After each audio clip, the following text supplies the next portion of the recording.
بسم اللہ الرحمن الرحیم۔ السلام علیکم ورحمۃ اللہ وبرکاتہ۔ پیارے دوستو، آپ دیکھ رہے ہیں میرے یوٹیوب چینل اسلامک حدیث۔ آج میں آپ کے سامنے حضور صلی اللہ علیہ وسلم کے معمولات میں سے ایک عمل بیان کروں گا۔ عمل ہے بیمار کی عیادت کرنا۔ حضور نبی کریم صلی اللہ علیہ وسلم کے معمولات میں یہ شامل تھا کہ آپ صلی اللہ علیہ وسلم بیمار کی عیادت کے لیے تشریف لے جایا کرتے تھے اور بیمار کو تسلی اور تشفی آمیز کلمات سے نوازتے تھے۔ حضور صلی اللہ علیہ وسلم کی بیمار کی عیادت کے حوالے سے احادیث مبارکہ میں بیان کیا گیا ہے۔ حضرت ابن عباس رضی اللہ تعالیٰ سے روایت ہے کہ رسول اللہ صلی اللہ علیہ وسلم ایک اعرابی کی عیادت کو تشریف لے گئے۔ آپ صلی اللہ علیہ وسلم کا معمول تھا کہ جب کسی بیمار کی مزاج پرسی کو تشریف لے جاتے تھے تو یہ الفاظ فرماتے: لا بأس طہور انشاءاللہ تعالی، یعنی کوئی حرج کی بات نہیں ہے، انشاءاللہ تعالی یہ مرض گناہوں سے پاک کرنے والا ہے۔ چنانچہ اس اعرابی سے بھی آپ صلی اللہ علیہ وسلم نے یہ فرمایا۔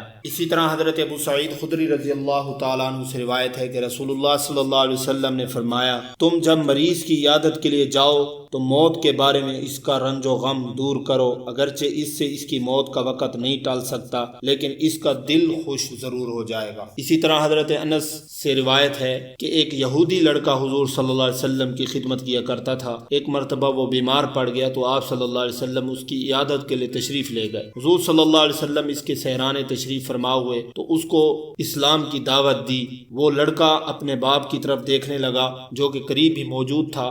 باپ نے اپنے بیٹے سے کہا کہ ابو القاسم کی بات مان لے، چنانچہ وہ لڑکا مسلمان ہو گیا۔ اب حضور صلی اللہ علیہ وسلم اس کے یہاں سے یہ کہتے ہوئے باہر تشریف لائے کہ اللہ تعالیٰ کا شکر ہے جس نے اس لڑکے کو جہنم سے بچا لیا۔ اسی طرح حضرت عبداللہ بن عباس رضی اللہ تعالیٰ سے روایت ہے کہ رسول اللہ صلی اللہ علیہ وسلم نے فرمایا: جو کوئی مسلمان کسی مسلمان کی عیادت کو جائے تو یہ دعا 7 مرتبہ پڑھے، اگر اس کی موت کا وقت نہیں آ گیا تو اسے ضرور شفا حاصل ہوگی۔ وہ دعا یہ ہے: اسأل اللہ العظیم رب العرش العظیم ان یشفیکا، کہ اللہ تعالیٰ بزرگ و برتر ہے، سوال کرتا ہوں جو عرش عظیم کا مالک ہے وہ تجھے شفا بخشے۔ اسی طرح حضرت سعید بن مسیب رضی اللہ تعالیٰ سے روایت ہے کہ رسول اللہ صلی اللہ علیہ وسلم نے ارشاد فرمایا کہ بہترین عیادت یہ ہے کہ مزاج پرسی کے بعد فوراً اٹھ آئے۔ اور اسی طرح ایک حدیث میں ہے کہ حضور صلی اللہ علیہ وسلم جب کسی مریض کی عیادت کے لیے تشریف لے جاتے تو اسے تسلی اور تشفی کے کلمات سے نوازتے اور پھر تکلیف کی جگہ پر دایاں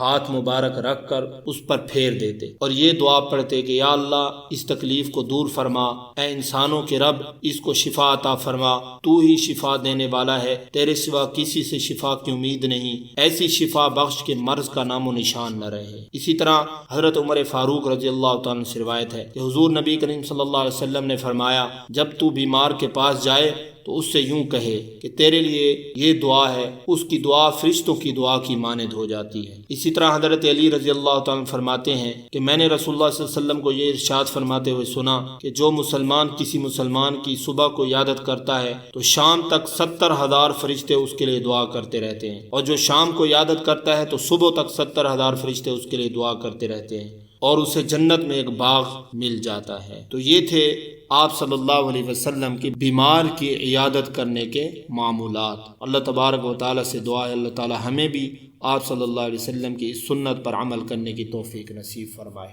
آمین۔